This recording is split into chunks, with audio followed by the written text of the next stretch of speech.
पेयजल को लेकर के सीएम भजनलाल शर्मा ने महत्वपूर्ण बैठक ली है। सीएम भजनलाल शर्मा जलदाय विभाग की योजनाओं की समीक्षा की है उन्होंने इस बैठक के दौरान, और समर कंटीजेंसी प्लान, साथ ही जेजेएम, अमृत 2.0 बजट घोषणाओं की क्रियान्विति को लेकर के बैठक में चर्चा की गई है। साथ ही साथ अंतर विभागीय मामले और विभाग के नवाचारों की भी समीक्षा हुई है। जलदाय मंत्री कन्हैयालाल चौधरी भी बैठक में मौजूद रहे हैं। मुख्य सचिव सुधांशु पंत भी समीक्षा बैठक में रहे उपस्थित। और आपको ये भी बता दें कि पीएचडी एसीएस भास्कर ए सावंत और उनके साथ अतिरिक्त सचिव संदीप शर्मा सहित सभी मुख्य अभियंता समीक्षा बैठक में उपस्थित रहे हैं, क्योंकि सभी जिलों के अतिरिक्त मुख्य अभियंता, अधीक्षण अभियंता भी वीसी के जरिए इस बैठक से जुड़े हैं।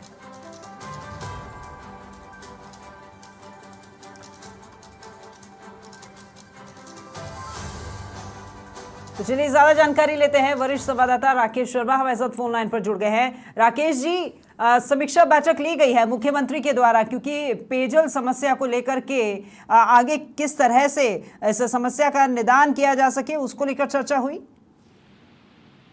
बिल्कुल, देखिए राकेश जी, पेयजल बैठक 3 बजे से शुरू हुई है और इसमें सबसे बड़ी बात यह है कि मुख्यमंत्री जो है खुद जो राजस्थान में गर्मियों में पेयजल की व्यवस्था के इंतजाम राज्य सरकार ने किए हैं उसकी पूरी समीक्षा करेंगे। साथ ही ऐसे इलाके जहां से जो विधायक, प्रत्याशी, मंत्री हैं, सांसद हैं, उन्होंने अपने अपने क्षेत्र में पानी की समस्या की जो शिकायत की है, जो संकटग्रस्त इलाके हैं जहां पर गर्मियों के दौरान जो है ना तो भूजल उपलब्ध हो पाता है, ना सतही जल उपलब्ध हो पाता है, तो ट्रांसपोर्टेशन ऑफ वाटर की व्यवस्था किस तरह की है इसको लेकर के समीक्षा करेंगे।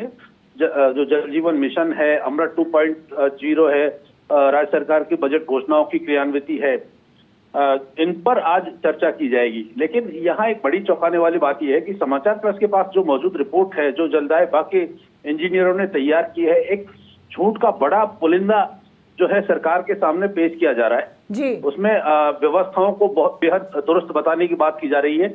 मुख्यमंत्री की बजट घोषणाओं को बहुत तेजी से आगे बढ़ने की बात की जा रही है, लेकिन धरातल पर जो है कुछ भी नजर नहीं आ रहा है। और यही कारण है कि फील्ड में जनता परेशान है, लोगों को पानी नहीं मिल पा रहा है। पूर्व मुख्यमंत्री वसुंधरा राजे ने जिस तरीके से कहा था कि जो अधिकारी हैं वो कागजों में योजनाओं को पूरा कर रहे हैं, जनता के कंठ सूख रहे हैं। अधिकारी अगर खुद प्यासे मरे तो उनको प्यास का पता चलता है। तो ये जो आंकड़ेबाजी का खेल है, वो खेल अब मुख्यमंत्री की बैठक में भी यही पेश किया जा रहा है कि आंकड़ों में योजनाओं को पूरा बताओ, व्यवस्थाओं को दुरुस्त बताओ, और उसके बाद फील्ड में जो काम है वो कहीं भी पूरे होते हुए नजर नहीं आ रहे हैं। ना इस बार ट्यूबवेल पूरे हो पाए, ना हैंडपंप पूरे हो पाए। ट्रांसपोर्टेशन ऑफ वाटर, जो यानी टैंकरों से जो पानी सप्लाई गर्मियों में विशेष तौर पर की जाती है, क्योंकि राजस्थान के कई इलाके संकटग्रस्त हैं, वहां पर सरकार टैंकरों द्वारा लोगों को पेयजल आपूर्ति करती है। लेकिन इस बार राज्य सरकार ने 160 करोड़ रुपए वाटर ट्रांसपोर्टेशन के लिए जारी किए। पीएचडी के अधिकारियों ने मात्र 25 करोड़ रुपए यानी 82 करोड़ रुपए ये अधिकारियों ने कहां कर दिए, इसका जवाब भी राज्य सरकार को गोलमोल तरीके से दिया जाएगा। जो मुख्यमंत्री की बजट घोषणाएं हैं, 13 में से अभी तक 13 के तो टेंडर, 31 में से 13 के तो टेंडर ही जारी नहीं हो पाए हैं। 7 ऐसी योजनाएं जिनका 80 से 90% तक काम है, 13 और 7 20। कुछ योजनाएं जिनको अभी क्रियान्विति इनकी शुरू हुई है। तो अब इनके बारे में जो इस तरीके से विभाग के अधिकारी ऐसी समीक्षा बैठक में जो प्रस्तुति देते हैं, तो ऐसा प्रस्तुत किया जाता है जैसे कि सारा काम कंप्लीट है, ऑल इज वेल, और जबकि खाना पूर्ति हो रही है, कहा जाए तो खाना पूर्ति हो रही है, कागजी कार्रवाई करके दिखाई जाती है, और धरातल की बात है जो बिल्कुल तस्वीर उसके उलट है। इसके अलावा राकेश जी, क्योंकि ट्रांसपोर्टेशन की बात हो रही है कि पानी कैसे पहुंचाया जाए और दूरस्थ इलाकों में खासकर, तो आज जब समीक्षा बैठक हुई है तो एक मुद्दा जो कि आज चल रहा है उस पर भी चर्चा की गई होगी। मैं आपका जो ध्यान है वो यहाँ लाना चाह रही हूँ, जो टैंकर्स चालक जो हैं वो पंप वाले, उन्होंने भी तो आज हड़ताल कर रखी है, क्योंकि उनकी भी कई सारी मांगे, तो कार्यशैली जो है पीएचडी विभाग की उसके ऊपर लगातार सवाल बन रहे।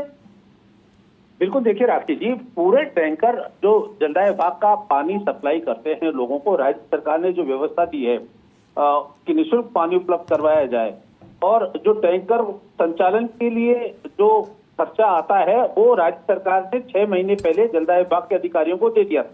उसके बावजूद भी जलदाय विभाग के अधिकारियों ने वित्त विभाग से इसको पास नहीं करवाया और वो पेमेंट अभी तक टैंकर चालकों को नहीं मिला है।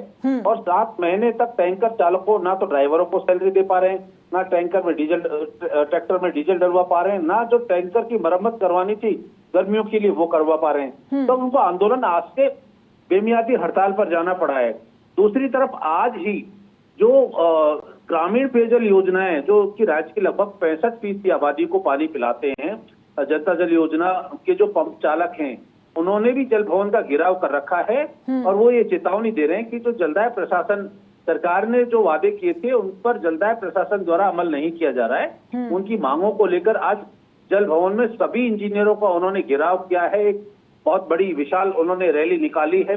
इस रैली के जरिए उन्होंने जलदाय प्रशासन की नींद को तोड़ने का प्रयास किया है कि उनकी समस्याएं अगर नहीं जल्दी समाधान नहीं किया गया तो वो बेमियादी हड़ताल पर चले जाएंगे। और इन गर्मियों में ये जो कर्मचारी हैं ये राज्य सरकार के लिए बड़ी मुश्किल खड़ी कर सकते हैं। लापरवाही जलदाय प्रशासन की है, लेकिन इसका परिणाम कहीं ना कहीं जनता को और सरकार को भुगतना पड़ रहा है।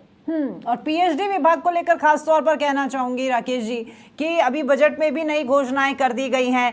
30% काम भी पूरा नहीं हुआ है, 70% काम पड़ा है। इतना समय निकल चुका है तब भी कार्य की जो गति है वो बढ़ नहीं रही है। अब ऐसे में मुझे जलदाय मंत्री की कई भी बात याद आ रही है कि कोई बालाजी तो हूं नहीं कि फूंक के सारे काम कर दूंगा। बिल्कुल, देखिए काम इंजीनियरों को करना पड़ता है। सरकार की मंशा में कोई कमी नहीं है, सरकार पूरा बजट दे रही है। खुद जलदाय मंत्री प्रदेश के संकटग्रस्त इलाकों में जाकर के पेयजल समीक्षा और लोगों को पानी की व्यवस्था के बारे में बैठकें ले रहे हैं। वहां जो योजनाएं चल रही हैं उनके बारे में बैठक ले रहे हैं, लेकिन बैठक इन्हीं अधिकारियों की ली जाती है और ये अधिकारी कागजी आंकड़े पेश करके झूठ का पुलिंदा पेश करके सरकार को ऑल इज वेल बता देते हैं। अगर ये बैठक वहां के जनप्रतिनिधियों से, वहां जनता से अगर वहां की समस्या सुने तो निश्चित तौर पर सरकार के ध्यान में ये बात आ सकती है कि समस्या कहां पर है। क्योंकि अधिकारी तो सिर्फ कागजी पुलंदों के जरिए सरकार को समझाने की कोशिश करते हैं, जबकि खुद जो सरकार के चाहे मंत्री विधायक वो पानी की समस्या को लेकर के त्रस्त हैं और उन्होंने मुख्यमंत्री कार्यालय तक शिकायत भेजी है। जो पूर्व मुख्यमंत्री वसुंधरा राजे की बात करें, डिप्टी सीएम जो है प्रेमचंद बैरवा के क्षेत्र की बात हम कर लें, खुद जलदाय मंत्री का जो एरिया है वहां की हम बात करें, सवाई माधोपुर में डॉक्टर किरोड़ीलाल मीणा की बात करें, भरतपुर संभाग में बहुत ज्यादा वाटर क्राइसिस है जो कि मुख्यमंत्री का गृह जिला है, मुख्यमंत्री का विधानसभा क्षेत्र जो है सांगानेर, वहां पर पानी की बड़ी समस्या है। ऐसा कोई सा एरिया नहीं है जो पानी की समस्या से नहीं जूझ रहा हो और गर्मियों में ये समस्या और ज्यादा बढ़ जाती है। और ये जो अधिकारी हैं वो इस चीज पर कभी अब से पहले भी उन्होंने फोकस नहीं किया। अभी भी वही जो एक परिपाटी चली आ रही है कि आंकड़े पेश करके सरकार को खुश करना है, आंकड़ों में सरकार को उलझाना है और उलझाने के बाद जब धरातल पर कोई काम नहीं करना है, वो व्यवस्था पीएचडी अधिकारियों की अभी भी जारी है। ठीक है, बहुत शुक्रिया आपका राकेश जी तमाम जानकारी साझा करने के लिए। तो देखिए, पेयजल की किल्लत को लेकर के भी बातचीत हुई है, समीक्षा बैठक। जलदाय विभाग की योजनाओं की समीक्षा की है मुख्यमंत्री भजनलाल शर्मा ने। जलदाय मंत्री भी वहां पर मौजूद रहे हैं, कन्हैया लाल चौधरी।